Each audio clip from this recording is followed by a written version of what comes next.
peristiwa politik, peristiwa kekerasan dan upaya penembakan kemarin itu bisa dibaca ke arah sana gitu. Artinya Israel bisa saja ingin mengakomodasi kepentingan politik global dia dan juga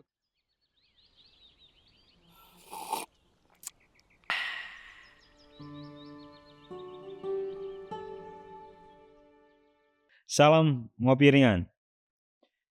Peristiwa penembakan Donald Trump tentu tidak bisa dilepaskan dari konteks politik Amerika.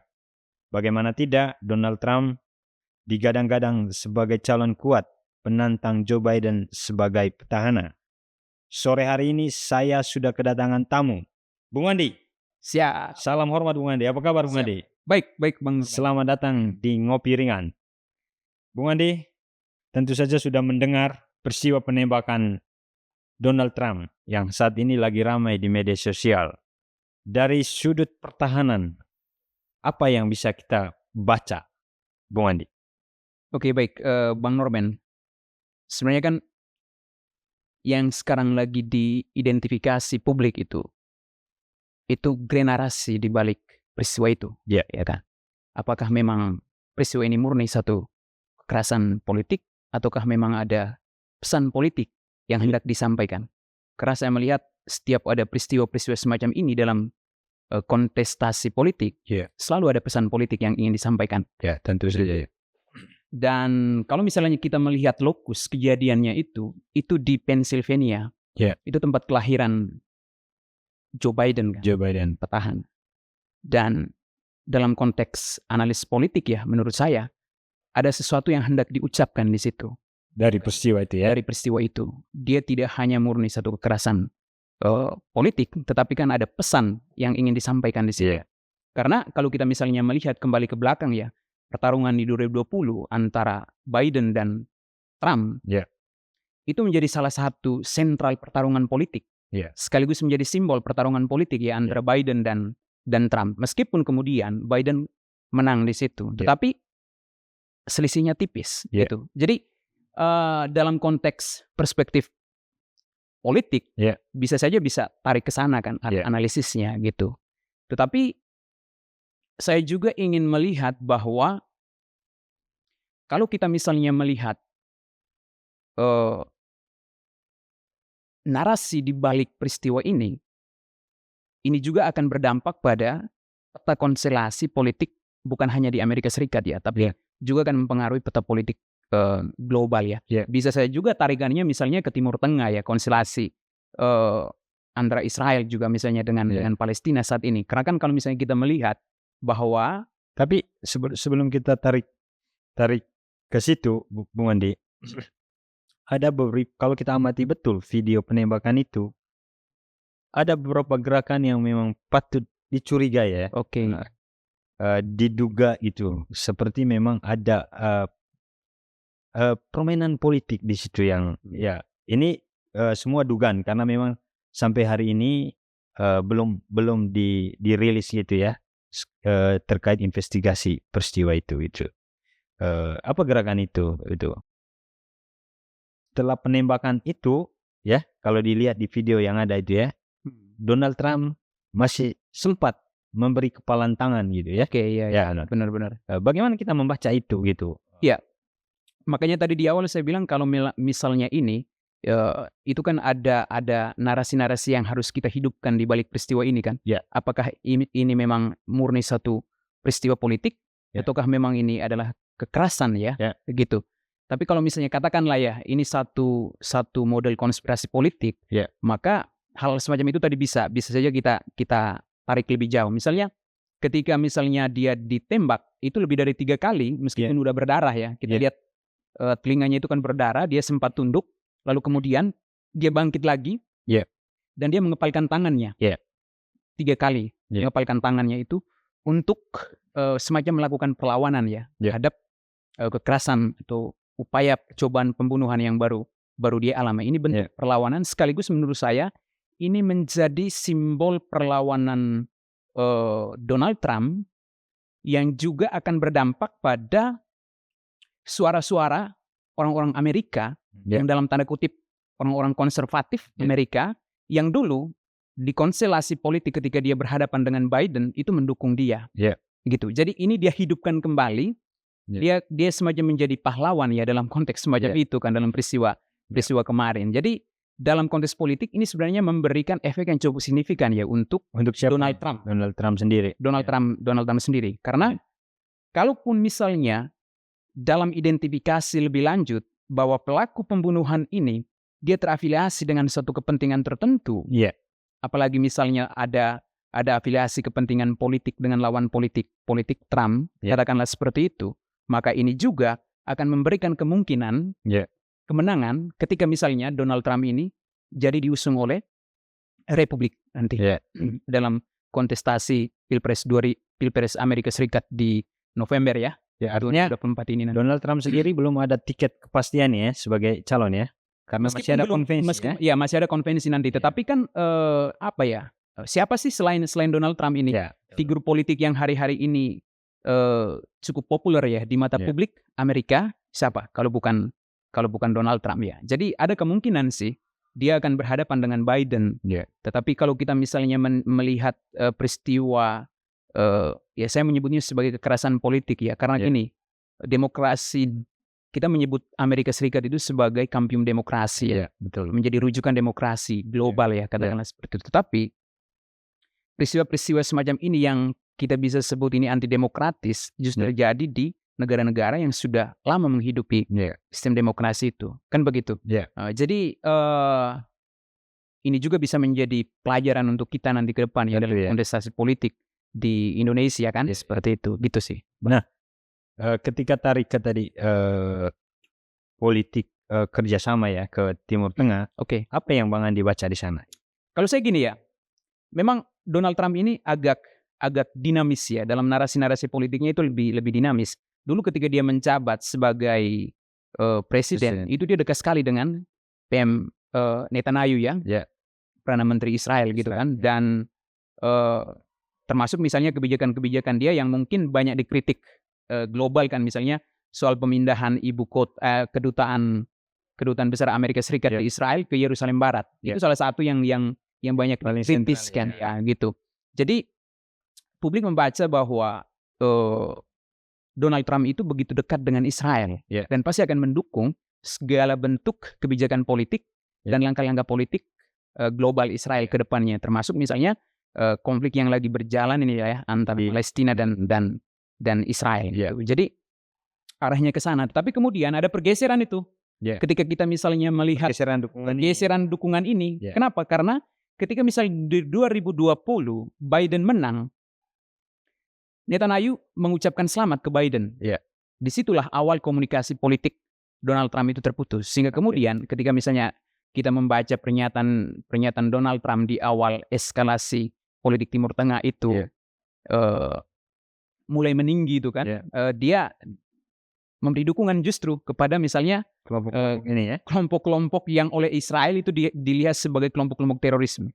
Misalnya Hamas, lalu kemudian misalnya Hizbullah ya, begitu. Jadi dia seakan-akan berdiri bersama kelompok-kelompok yang menurut Israel itu kelompok-kelompok radikal, kelompok-kelompok teroris global yang mengancam keamanan di kawasan Timur Tengah. Jadi peristiwa politik, peristiwa kekerasan dan upaya penembakan kemarin itu bisa dibaca ke arah sana gitu. Artinya Israel bisa saja ingin mengakomodasi kepentingan politik global dia dan juga kepentingan politik dia di kawasan Timur Tengah dalam jangka panjang, sehingga dia harus memastikan bahwa orang-orang yang akan menjabat sebagai presiden Amerika Serikat mesti orang-orang yang memang secara relasi politik, kepentingan politik itu sama dengan Israel. Kalau misalnya kemudian Donald Trump bisa jebol dan masuk sebagai presiden Amerika Serikat, bisa saja itu akan mempengaruhi konstelasi politik Timur Tengah.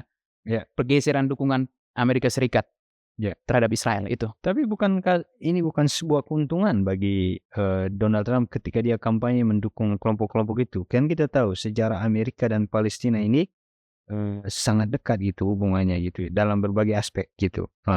Ketika dia memproklamirkan itu, tentu saja kerugian bagi dia sendiri dalam konteks ini ya. Gitu. Dalam konteks dia sebagai calon presiden tentu saja gitu. Bagaimana itu melihatnya? Bahwa dia saat ini berkampanye itu akan mendukung kelompok-kelompok itu. Ya, kelompok-kelompok yang oleh Israel disebut sebagai apa ya? Sebagai kelompok-kelompok garis keras lah ya, katakanlah seperti itu. Ya, makanya saya bilang Donald Trump ini kan sangat dinamis ya, model kampanye politik. Kalau misalnya dulu tuh dia sangat populis ya, sangat populis, menghidupkan kembali kejayaan Amerika, kejayaan orang-orang kulit putih. Ya, dan juga dia bikin semacam sekat yang cukup tebal ya, antara kelompok-kelompok kulit putih dengan misalnya orang-orang kulit hitam, lalu kemudian kelompok-kelompok imigran. Karena kan dia ini sangat nativisme ya, anti dengan imigran-imigran kan begitu. Tetapi kemudian kalau misalnya ada pergeseran narasi politik dari Donald Trump saat ini, kita juga akan bisa membaca dalam konteks yang lain ya. Apakah memang ini cara dia untuk bisa mempengaruhi kelompok-kelompok atau komunitas-komunitas orang-orang yang memang pro terhadap Palestina di Amerika atau seperti apa? Bisa saja ke sana. Artinya dia udah bisa petakan, oh ya ternyata memang kelompok-kelompok imigran, kelompok-kelompok Muslim di Amerika, meskipun mungkin minoritas, tetapi ini akan bisa mempengaruhi eskalasi politik dan juga bisa mempengaruhi kontestasi politik Amerika Serikat ke depannya, dan bisa saja bisa menentukan kemenangan bagi si Trump. Makanya mungkin dia agak berbalik ini. Narasi politik yang dimainkan gitu. Artinya si Trump ini memang sangat dinamis orangnya.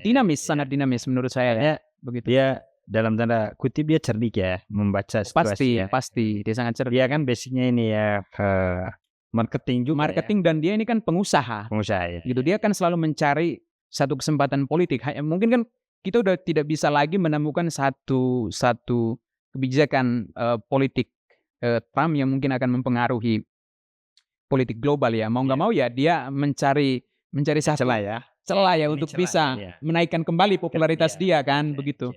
Nah, ada yang menarik tadi dari penjelasan Bang Andi soal Amerika adalah induk ya, tumbuhnya demokrasi gitu. Tetapi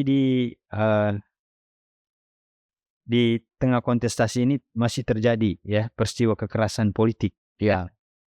Itu tentu saja ini akan bisa menjadi cermin ya bagi negara-negara berkembang seperti Indonesia hari ini yang sedang dalam persiapan menyambut pilkada di November nanti gitu ya. Gimana itu peristiwa penembakan seperti itu, kekerasan politik itu ketika ditarik dalam kontestasi politik Indonesia yang masih sangat jauh dari matang ya, masih sangat mentah gitu ya. Banyak fenomena yang masih terjadi dalam konteks politik Indonesia. Bang Andi gimana melihat itu ya? Iya, kita kan harus bisa petakan ya, maksudnya peristiwa-peristiwa semacam ini, apakah tadi yang saya sampaikan di awal, apakah memang ini bagian dari konspirasi politik dari dua partai ini atau seperti apa, ataukah ini model playing victim ya yang dimainkan si Donald Trump, ataukah dia bermain individu? Si Thomas Crooks ini kan baru 20 tahun tamat SMA. Kalau misalnya dia udah bisa mengambil satu keputusan yang mungkin sangat brutal ya, gitu. Artinya kita bisa mendeteksi bahwa apakah memang dia ini masuk atau terafiliasi dalam kepentingan politik tertentu. Katakanlah dia adalah representasi dari keresahan publik Amerika misalnya ya, sebagai individu ya. Dia mungkin tidak punya lagi ruang-ruang untuk bisa mengeksplorasi keresahannya dia. Makanya dia salah satu caranya itu adalah mencari celah, mencari momen ini. Hanya untuk mau menyampaikan bahwa ada yang tidak beres dalam sistem kepemerintahan kita. Dan ini bisa saja terjadi di Indonesia. Hanya kita bersyukur ya, dalam kontestasi politik kita yang baru selesai, Pilpres gitu ya. Artinya meskipun ada yang sangat luar biasa ya, silang argumentasi, ada tensi politik yang mungkin cukup tinggi, tetapi tidak sampai pada kekerasan politik, sampai pada upaya penembakan gitu ya. Itu yang kita harus bersyukur. Artinya meskipun kita dengan label negara berkembang ya, label negara berkembang dengan sistem demokrasi yang mungkin menurut saya, kalau Levinas bilang itu demokrasi still to come. Jadi sebenarnya belum ada demokrasi di Indonesia ya, gitu. Karena dari segi SDM kemampuan kita belum sampai ke sana sebetulnya ya. Tetapi kita bersyukur kita bisa merayakan momen-momen politik Pilpres katakanlah seperti itu dengan apa ya, dengan gembira ya, gitu. Nah, Apa efeknya? Ini menjadi refleksi politik juga menurut saya Bang Norben ya. Apalagi kita di November nanti ini akan menyelenggarakan itu ya. menyelenggarakan satu momen politik lagi ya, pilkada ya gitu ya. Nah, jangan sampai ini hanya ketakutan aja ya. Jangan sampai misalnya ekspresi kerisauan, kekecewaan publik terhadap satu rejim, ya kan? Itu teraktualisasi dalam tindakan atau aksi-aksi politik yang memang bisa membahayakan yang lain gitu. Dalam aksi, kalau misalnya aksi terorisme itu kan sangat umum terjadi ya di negara-negara yang demokratis pun sering ada terjadi. Tetapi itu kan representasi sebenarnya dari kecemasan, ketidakadilan, ketimpangan ya sosial politik yang terjadi. Jadi mereka mencari salah satu saluran ya untuk bisa menyampaikan pesan itu. Nah, ini harus dipikirkan oleh segenap bangsa warga Indonesia agar kita bisa merayakan politik itu dengan gembira, pertukaran ide, gagasan gitu. Jangan sampai hal-hal seperti yang terjadi di Amerika itu juga terjadi di Indonesia gitu. Ya, tapi Bung Andi, bahwa poin tadi bahwa ada sebuah dorongan politik, kontestasi politik itu mesti dirayakan dalam kegembiraan ya. Iya. Dan di akar rumputnya memang suasana itu sebenarnya ada gitu. Tapi kemudian dinamika para elit ini yang kemudian membuat pembelahan yang luar biasa. Oke, sepakat. Nah, itu yang terjadi di konteks politik Indonesia itu. Nah, aspek apa yang paling berpeluang ya itu ya? Akhirnya ekspresi kekerasan politik seperti itu bisa saja terjadi di kita itu. Karena kalau masyarakatnya sendiri ya sebenarnya dalam konteks Indonesia ini ya mau merayakan itu dengan gembira gitu. Tapi kemudian ya kepentingan para elit ini yang kemudian tensi politik di masyarakat itu menjadi sangat tinggi. Ya mungkin dari sudut pandang Bung Andi gitu ya, aspek apa ini ya yang memang kita harus waspadai gitu ya. Itu terus dipertebal mungkin akhirnya ya meledak nanti gitu. Ini dalam dinamika persiapan itu juga kita di November nanti. Kalau di kita sebenarnya gini ya, justru yang menjadi korban ya dari konstelasi pertarungan politik kelas elit itu adalah masyarakat akar rumput ya. Pembelahan politik di akar rumput ya. Karena memang kalau kita misalnya ikuti proses pemilu udah berkali-kali ya, gitu, selalu ada muncul konflik-konflik di akar rumput antara dukungan yang A, B, lalu kemudian yang lainnya itu yang terjadi. Tetapi kita juga harus lebih ekstra hati-hati ya. Karena gini, banyak sekali publik yang mungkin udah merasa kecewa ya. Masyarakat yang udah merasa kecewa dengan kebijakan politik, dengan kebijakan ekonomi, sosial dan lain-lain yang mungkin tidak menyentuh kehidupan sosial mereka gitu ya. Yang berseberangan lah ya gitu. Dan mereka mau mencari satu saluran alternatif untuk bisa mendobrak ini. Mereka tidak bisa berharap banyak terhadap partai politik gitu. Jadi kenapa? Partai politik mungkin selama ini ya, itu hanya bermain dalam aras kepentingan pragmatis politik, partai politik itu aja, tetapi tidak sampai menyentuh ke akar rumput. Jadi perlawanan itu bisa saja perlawanan individu, bisa saja perlawanan komunitas, secara komunal gitu, mungkin dengan cara yang bermacam-macam. Tapi kita tidak mengharapkan cara-cara kekerasan seperti yang terjadi di Amerika itu bisa terjadi. Tetapi kalau misalnya tensi politik di akar rumput itu semakin tinggi, lalu kemudian para kandidat, katakanlah dalam kontestasi pilkada ke depan, dia tidak bisa mampu untuk meredam, bisa saja hal-hal yang tidak terduga itu bisa saja terjadi. Begitu. Dulu Bang Norben pernah ingat kan? Ada satu dulu, itu bukan ini ya, itu bukan capres ya, bukan ini. Tapi itu mungkin menteri kalau saya nggak salah ya. Yang dia itu ditusuk itu, yang keluar dari mobil itu kan, entah itu skenario atau apa ya, gitu ya. Ada di daerah Banten. Ada di daerah mana gitu ya, gitu kan? Kan itu sempat, yang gitu, iya kan? Nah, nyali seperti itu akan tumbuh dalam satu momentum politik yang mungkin panas dan tidak bisa lagi diredam. Hal semacam itu pasti akan tumbuh. Tetapi kalau saya lihat Bang Norben, Indonesia ini kan sistemnya multipartai ya. Kalau di Amerika itu pertarungan yang jelas antara Republik dan Demokrat ya. Konservatif dan liberal. Kan begitu. Kalau di Indonesia kan multipartai ya. Ini keuntungan ya. Iya, sebenarnya hal-hal semacam itu trik-trik politik semacam itu kan lebih ini ya, lebih terbuka untuk dilakukan begitu. Hanya mungkin para elit kita itu belum terlalu berani ya untuk sampai pada permainan tingkat tinggi seperti Trump. Tapi dengan multipartai yang kita adopsi sekarang ini, kemungkinan semacam itu pasti akan terjadi. Apalagi kalau misalnya sirkulasi politik di akar rumput itu tidak dirawat dengan baik, maka bisa saja akan berdampak pada itu, pada kekerasan politik macam itu. Nah, ketika peluang itu terjadi, Bung Andi, ya kan, dalam konteks Indonesia yang sangat majemuk, tetapi kita punya prinsip kebinekaan gitu. Aspek apa yang kemudian kita yang mesti dirawat, dijaga supaya di tengah tingginya tensi politik, gitu ya, nuansa kebangsaan sebagai satu anak bangsa itu tetap terjaga, bahwa ya tensi politik itu sangat tinggi. Itu aspek apa yang mesti dirawat oleh anak-anak bangsa ini itu? Kalau sebenarnya gini ya, kalau saya sebenarnya kapasitas politisi kita juga itu sebenarnya harus perlu dipertajam, ditingkatkan lagi. Kan gini, kalau misalnya Bang Norben sendiri kan mengikuti beberapa perdebatan politik gitu kan, lalu kemudian narasi-narasi politik yang sering diucapkan oleh politisi kita kan kita bisa takar ya, kualitas SDM politisi kita kan seperti ini, gitu loh. Jadi sebenarnya kan yang dirindukan dalam konteks demokrasi kita sekarang ini itu adalah bagaimana menghidupkan satu percakapan yang lebih rasional di ruang publik, gitu. Orang-orang yang memang mengedepankan politik akal sehat, politik nilai ya, politik nilai, value. Tetapi dalam praktiknya ideal politik semacam itu agak susah untuk dihidupkan.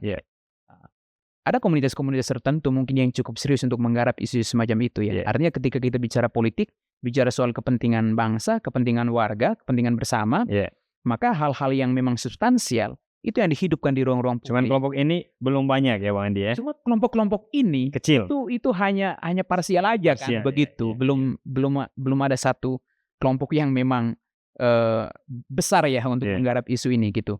Nah, kita tidak bisa berharap banyak dari partai karena partai ini mungkin visi misinya itu bagus kan, tapi di atas kertas. Tetapi cara mereka menghidupkan visi misi itu yang bertolak belakang kadang-kadang gitu. Jadi misalnya kita bicara soal politik nilai apa segala macam, itu jangan terlalu banyak dengar omong kosong dari politisi, saya pikir ya. Gitu. Cukup kita garap dengan komunitas-komunitas kecil itu, tetapi itu digarap secara konsisten, berkelanjutan, gitu. Teman-teman yang memang progresif, kan begitu. Itu perlu dijaga, lalu komunitas itu perlu disebarluaskan, gitu. Itu sih. Ya, memang sih karena kita tidak bisa mengharapkan banyak di partai politik. Nggak bisa, apalagi politisinya. Politisi nggak bisa. Di atas kertas boleh lah kita jadi referensi ya. Tapi omongannya nggak bisa jadi pegangan nggak bisa. Karena kan apa? Tukar tambah kepentingan. Kalau bicara politik itu kan sebenarnya politik praktis itu tukar tambah kepentingan ya. Jadi irisan politik kepentingan di internal partai juga itu kadang yang meruntuhkan idealisme politik. Percakapan politik yang rasional itu tumbuh di ruang-ruang publik gitu, Bang. Oke, Bung Andi, terima kasih banyak. Bung Andi, kami minta closing statement gitu ya. Harapan utamanya itu ya kekerasan politik seperti penembakan yang terjadi di Amerika itu ya tidak terjadi di dalam konteks politik Indonesia kita. Sebagai closing statement, Bung Andi silakan. Saya masih apresiasi untuk publik kita di tanah air yang meskipun di tengah kecemasan dan kerisauan dia ya terhadap elit pimpinannya, tetapi terhadap elit-elit politik gitu, tetapi dia tidak mengambil satu sikap yang frontal ya, gitu terhadap elit gitu ya. Jadi mungkin dia menyalurkan dengan kritikan-kritikan yang mungkin lebih konstruktif di ruang-ruang publik, tetapi belum pada satu sikap politik yang brutal seperti yang terjadi di Amerika Serikat. Nah, harapan saya hal-hal semacam ini perlu terus dirawat. Percakapan-percakapan politik di ruang publik itu perlu terus dilawat, sehingga kita bisa menjaga stabilitas ketahanan nasional kita. Jangan sampai momen politik khususnya di pilkada nanti itu menjadi ajang pertumpahan darah yang bisa mengganggu keakraban kita sebagai warga negara. Karena itu elit politik saya pikir berperan penting di sini. Partai politik harus berpikir ulang. Ini menjadi momen refleksi politik untuk kita segenap bangsa, anak bangsa, agar kita mampu menghidupkan satu politik yang lebih humanis, yang lebih mengedepankan nilai, dan lebih berintegral gitu. Itu aja. Terima kasih Bung Andi sudah datang di Ngopi Ringan. Siap Bang Norben. Ya, kita berharap memang politik di tanah air ini tensi boleh tinggi, tapi kekeluargaan, persaudaraan sebagai anak bangsa harus tetap nomor satu. Ya, kontestasi itu hanya terjadi 1 kali dalam 5 tahun. Ya. Kekeluargaan itu sepanjang masa harus dirawat. Ya. Salam Kopi Ringan. Salam. Thank you.